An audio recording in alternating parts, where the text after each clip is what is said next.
benar-benar mengakar seperti Persib, fansnya satu Jawa Barat, lu endorse iklan tinggal datang gitu.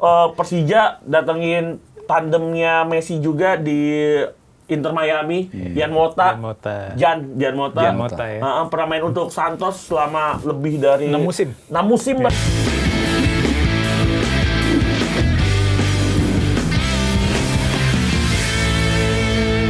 Kan di Persib di bulan Januari ini nih, Mas Labib nih lagi banyak denda gitu ya, kena di Super League aja tuh di pengumuman Komdis PSSI pekan lalu tuh dihukum 115 juta.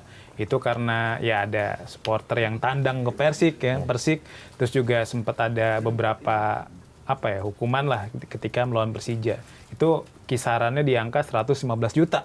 Itu dalam periode Januari lah. Ini biasanya dalam pembayaran denda ini itu dipotong uang subsidi dikasih I-League atau gimana sih Mas Labib? Setahu saya nggak ada transferan, jadi langsung I-League berikan uang dendanya Persib melalui uang subsidi tersebut ke Komdis. Oke, jadi memang langsung dipotong. Langsung dipotong. Jadi itu nggak ada tuh tim ini nggak bayar uang Komdis gitu atau uang hukuman gitu, nggak ada. Pasti I-League misalkan satu bulan setahu saya 600 sampai 800 juta lah, 750 jutaan lah. Oke. Uang ini ya, uang subsidi ya, hampir 1 miliar. Nah, ketika mau ditransfer tinggal dipotong. Dicek dulu ke Komdis tuh. Iya, nih tagihannya apa aja? Tagihannya ada berapa nih? Klub X nih. Iya. Kan kalau saya lihat kan Persebaya, Persija tuh hukumannya tuh sampai setengah musim kemarin tuh di atas 400 juta semua tuh. Masih sisa lah ya. Masih sisa banget. Sisa banget. Kalau 400 dibagi 5 bulan aja berarti kan 80 juta potongannya setiap bulan. Nah, kalau kayak Persib tuh yang saya soroti sebenarnya ini kan satu hukuman yang memang seharusnya nggak terjadi ya. Betul. Ini nggak Persib doang kalau saya bahas. Ini hampir setiap klub yang punya basis klub besar. Penyakit hukumannya tuh itu lagi. Larangan yang coba diterabas oleh supporter, tapi susah lah emang kalau supporter udah pengen nonton tandang. Harusnya sih diregulasi ulang sih kalau saya menurut saya ya. Jadi nggak ada lagi larangan ini paling lemparan benda asing ke lapangan sih yang harusnya benar-benar bisa ditindaklanjuti.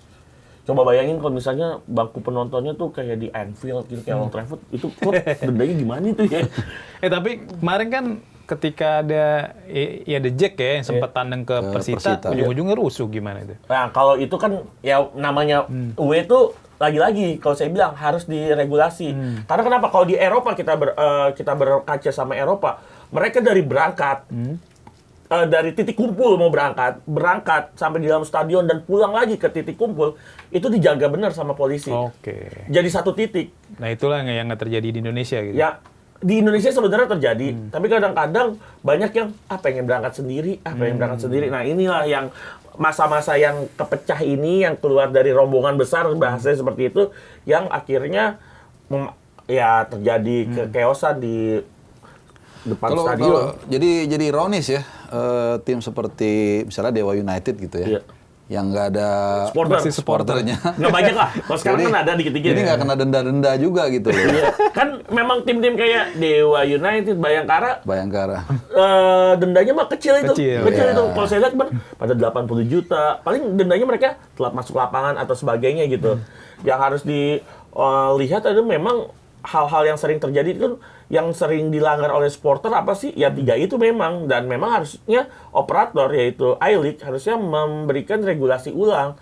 Termasuk tadi yang larangan UED sebenarnya harusnya bisa diatur ulang. Cuman gini juga ya, memang kalau kita bicara ideal, fans away harus datang gitu ya. 5% kan waktu itu? Iya, karena gue pun suka gitu loh. Kalau away misalnya contoh main ke Solo lah gitu. Gue pasti sambil jalan-jalan, sambil kuliner. Jogja. Kayak kita dulu ketemu di Jepang lah. Iya, di Osaka lagi di jalan-jalan disapa. Kita ketemu di ini kan seru gitu, ketemu teman segala macem. Tapi di sisi lain juga kemarin udah dilarang aja, kemudian datang ke Indomilk Arena rusuh juga. Padahal itu sebenarnya secara persaingan ya Persija dan Persita nggak terlalu gimana-gimana lah gitu setahu gue ya. Gimana kalau nanti kayak Arema Persebaya boleh? Zaman dulu boleh aja UE aja mereka nggak boleh kalau lagi ketemu UE. Sama kayak Persija Persib, zaman boleh aja udah nggak boleh. Udah nggak boleh. Jadi larangan. Susah juga nanti begitu diturutin. Gue kali ini ngebela operator ya atau federasi. Nanti dikasih izin, oke lah udah coba di marking sedemikian rupa. Ya namanya orang mau berantem aja bisa. Takutnya ntar begitu dikasih izin ribut lagi, resiko lagi, nanti ada yang meninggal lagi itu. Jadi ya ini udah kayak telur sama ayam, yang mana duluan sih? Ya, lu yang tertib duluan atau yang gua kasih? Kan orang kalau yang nggak dikasih bilang gini, ya lu nggak ngasih kita kesempatan, jadi kita gimana buktiin gitu. Nanti kalau gua buktiin, lu rusuh gitu, kasih selesai. Jadi serba susah memang. Regulasi mengatur nggak sih kayak contoh ya, salah satu hukuman yang sering juga terjadi kan penyalaan suar atau flare, petasan dan bahasanya zaman dulu kan. Mercusuar. Kan flare itu bahasa Indonesia itu suar tuh. Terus kemudian kalau saya lihat ini juga banyak dihukum ya klub-klub ya penyalaan red flare dan suar atau kembang api gitu. Itu kan kalau di Jerman contohnya ya, mereka dikasih kesempatan 30 menit. Maksimal 30 menit sebelum pertandingan tuh boleh nyalain. Setelah itu akan ada hukuman yang berat kalau masih dinyalakan pas pertandingan lagi berjalan gitu. Sebenarnya ini kan juga regulasi yang diatur ya. Kita sebenarnya boleh lah dicoba kalau menurut saya gitu penyalaan red flare atau sebagai macamnya kayak diatur setelah pertandingan berapa menit, mungkin 20 menit setelah pertandingan. Kan biasa klub tuan rumah tuh bahkan 15 menit, 20 menit setelah pertandingan masih ada di atas lapangan kan, entah itu menyalakan nyanyi anthem bersama-sama atau sebagainya, itu mungkin di situ masih boleh, atau 30 menit sebelum pertandingan.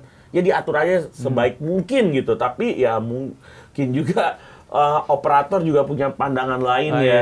Pandangan lainnya adalah tindakan preventifnya dari awal aja, mendingan kalau satu nggak boleh, udah nggak boleh semua gitu. Iya, jadi memang susah juga sih akhirnya ya dengan situasi terakhir yang mereka juga tidak punya mekanisme yang bisa memastikan tidak akan terjadi gesekan. Mereka ambil jalan yang paling terbaik, yang paling aman. Itu kata kuncinya untuk larangan away. Udah beres, selesai. Larangan away. Tapi sekarang jadinya yang penting klub-klub yang mau away tinggal koordinasi sama Penpel, bawa berapa ratus atau ribu penonton, ntar tinggal dinaikin buat apa duitnya? Buat bayar denda. Seringnya kayak gitu ya. Kadang-kadang juga kan kesadaran di kita ini fans, dia merasa klub itu identitas dia. Ini apa? Kebanggaannya dia. Wah, iya betul. Harga diri. Tapi dia sendiri tidak mau untuk berkontribusi, untuk berkorban, untuk misalnya tidak bikin rusuh. Jadi kadang-kadang suka paradoks kan. Dia merasa si paling A, si paling B, pendukung klub, tapi dia sendiri tadi nggak berpikir, bodo amat, yang penting dia yang bayar. Kan kadang-kadang suka mikir gitu kan. Konsekuensinya iya, apa, konsekuensinya. gitu kan. Padahal kan ketika klubnya nanti didenda, misalnya kayak ya nggak usah sebut klub lah, misalnya denda 300 juta lah. Itu kan klubnya kan berarti mengurangi kemampuan finansial klubnya. Dan klub tidak ada yang tidak bisa beroperasi tanpa duit. Nah, kesadaran itu memang susah. Itu makanya perlu makan gizi gratis kan. Supaya bisa berpikir dengan baik. Mungkin lebih banyak sosialisasi edukasi lah. Aduh, kadang-kadang begitu udah berkali-kali, udah ratusan tahun bikin begitu. Mungkin penegakan hukum sih yang paling ini. Cuman ya gimana ya, nanti demo lagi. Ini tadi ngomongin duit nih, Bung Arpa, Mas Labib. Ini kan dengan masuknya Levin Kurzawa yang memiliki harga pasar di angka sekitar 13 miliar itu membuat Persib Bandung langsung meroket nih harga pasarnya ke posisi 5 besar. Match value ya. Match value maksudnya player value dari pemain Persib itu membuat Persib Bandung sekarang menempati posisi posisi 5 terbesar ya, dengan harga value termahal di Asia Tenggara. Nah, ya kan Persib di angka 138 miliar kalau di angka terbaru versi Transfer Market ya. Ini kan sebenarnya naik sih ke posisi 4, geser Bangkok United nih dalam beberapa hari terakhir ini. Ini nunjukin kalau Persib sebenarnya udah mulai bisa bersaing nggak sih di level lebih tinggi, misal ACL Elite. Bung Arpa gimana ngeliatnya? Kalau Persib ya salah satu prototipe klub Indonesia yang paling sukses lah ya, arguably. Di luar Bali United sebenarnya. Bali United punya prototipe yang unik karena dia IPO. Nah, gue nggak tahu, mungkin ini menarik untuk dibedah ya buat teman-teman mahasiswa, mungkin bisa untuk penelitian, terutama bagian finance nih. Seperti apa proyeksi misalnya kalau Persib Bandung ini IPO, plus minusnya. Ya, menarik nih. Kalau kita mungkin bisa spontan, nanti begini, ada yang bilang nanti kadar kepersipannya hilang, ada yang bilang nanti lebih bagus karena terbuka, uang lebih banyak gitu. Karena Bali United itu, kalau kita lihat, kalau mereka hidup hanya dari bola itu sendiri, nggak bisa. Pendukungnya sedikit, terus sponsor pun banyak karena kita tahu ada networking di atas Pak Peter Tanuri kan. Jadi situ nggak ada masalah, cuman bukan yang benar-benar mengakar seperti Persib, fansnya satu Jawa Barat, lu endorse iklan tinggal datang gitu. Kalau Bali itu karena dari IPO. bukan digelembungkan, tapi valuasinya dinaikin, ya kan, karena intangible itu kan bisa dianggap 1 triliun atau berapa. Iya. Terus kemudian dia dapat dari IPO itu, gue nggak tahu kalau nggak salah berapa ratus miliar. Nah dari situ dia putar tuh di mekanisme keuangan, dan akhirnya itulah mensubsidi operasi mereka. Nah, gue ngebayangin kalau Persib melakukan itu, dia bisa dapat 2 sumber dana kan, dari sepak bola itu sendiri, dari mulai dari mulai PO jersey lah, dari mulai tiket penonton, iklan dan lain, dan juga dari IPO. Kalau dia mau IPO dari finance sudah pasti luar biasa tuh duitnya. Nah, apakah tadi yang Mas Pur bilang dengan dia naik klub value-nya akhirnya larinya ke situ, kita nggak tahu, karena itu kan judul di atas kertas. Harus kita lihat konsekuensinya apa gitu. Apakah gagahan aja atau memang akan ada substansinya. Misalnya tadi dengan angkanya tinggi, kemudian dia IPO dapat duit yang lebih bagus lagi, dia bisa bangun tempat latihan, dia bisa hire pelatih lebih hebat. Nah itu kita nggak tahu. Jadi menurut gua sangat menarik melihat perjalanan Persib Bandung dari dulu di awal Liga 1, Liga Downhill dulu, yang si paling lokal. Seperti Bilbao nggak mau pakai 94 ya, 93 ya, masih baru lahir saya kan. Baru lahir. Saya kali Bu. Itu saya. Dari yang nggak mau pemain asing, nggak tahu ya, kalau nggak salah mayoritas pun pemain Bandung malah ya, Jawa Barat. Sampai akhirnya sekarang si paling asing. Artinya gue cuma mau bilang itulah perubahannya, bukan gue bilang lebih bagus ini atau lebih bagus ini, enggak.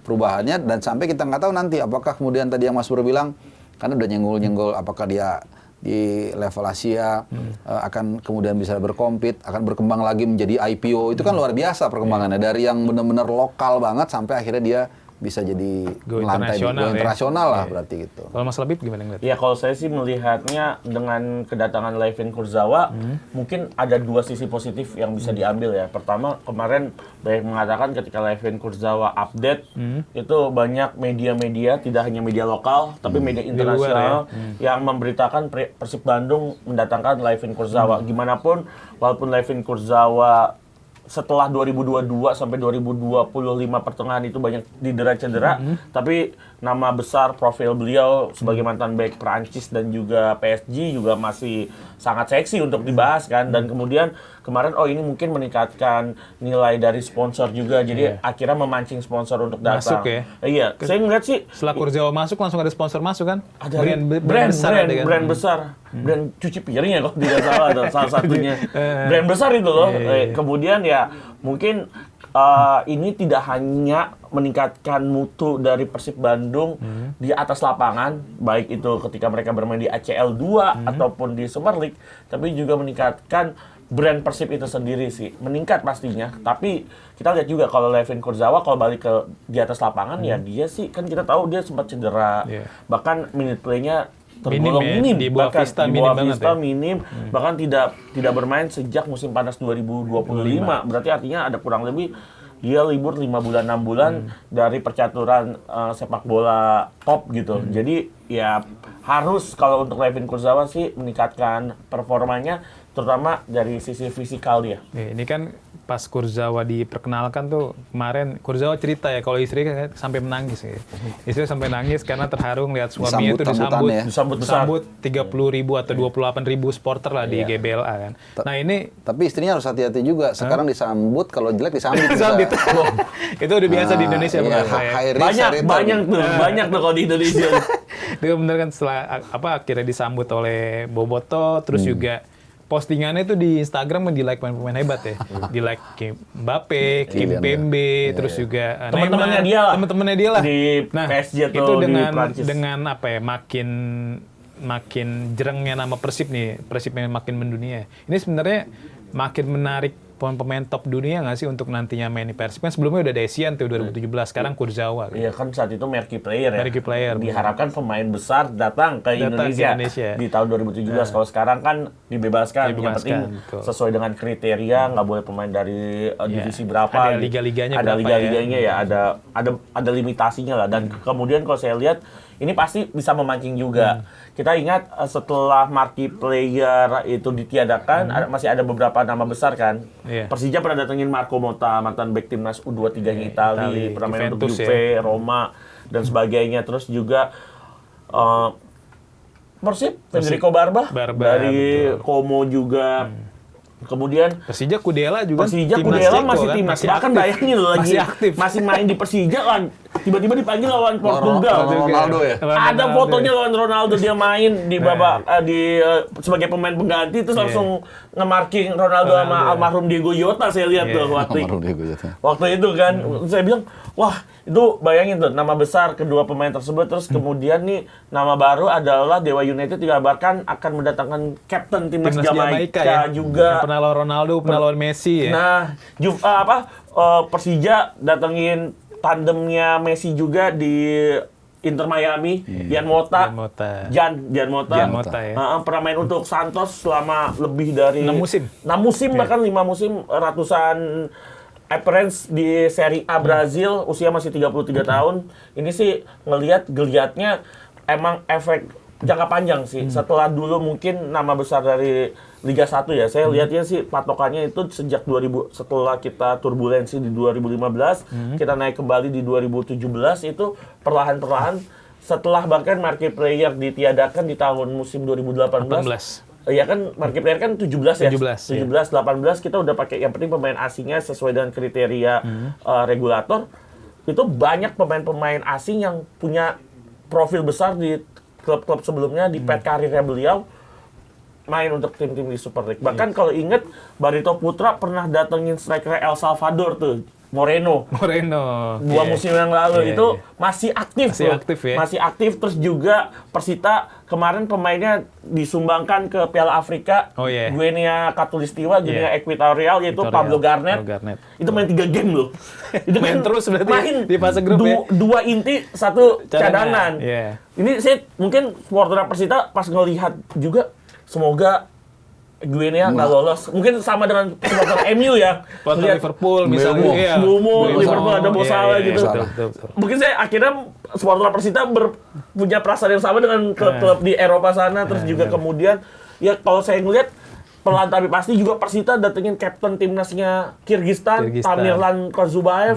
Itu ketika Indonesia main di round 3 tuh Tamirlan juga main di round 3 tuh. Itu bayangin itu berarti kan nggak perlu nama yang big names, tapi pemain yang big profile di negaranya atau punya pet career yang bagus. Pelan-pelan juga kalau kita breakdown, udah banyak Mas Lur yang main di Super League setelah 2018.